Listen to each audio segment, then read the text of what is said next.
Les deux seront jetés dès ce mardi 12 août. Les phases de groupe de l'Afrobasket masculin 2025 verront les 16 meilleures nations du continent se mesurer, toutes avec l'espoir de prolonger leur parcours.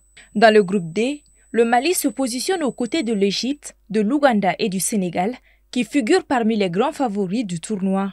Les Lions de la Teranga, invaincus lors des phases de qualification, représentent un sérieux concurrent.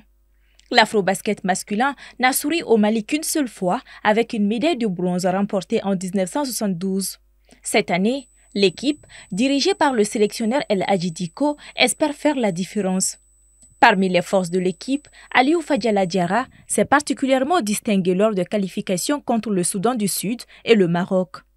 Son talent est désormais reconnu à l'international puisqu'il fait partie des joueurs africains sélectionnés pour disputer la Summer League 2025 avec les Mavericks de Dallas.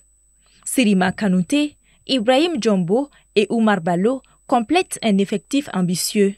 Même si le Mali n'est pas considéré comme un prétendant probable à la victoire, l'équipe est résolue à jouer les pronostics lors de cette édition.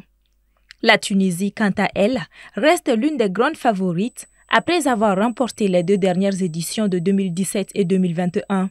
Les Aigles de Carthage viseront un triplé historique.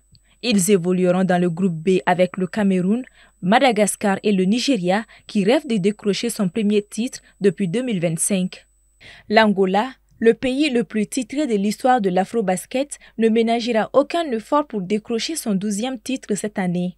L'Angola a toujours dominé lorsqu'il a été pays hôte, remportant 3 championnats sur son sol. De 1999 à 2009, il a enchaîné 6 victoires consécutives. L'équipe évolue dans le groupe C aux côtés du Soudan du Sud, de la Guinée et de la Libye qui fait son retour après 16 ans d'absence. Enfin, la Côte d'Ivoire, finaliste de la dernière édition en 2021, revient avec des ambitions fortes, y compris celle de remporter une 3e médaille d'or 40 ans après son dernier titre. Les éléphants affronteront le Rwanda, la RD Congo et les Cap-Vert dans le groupe A.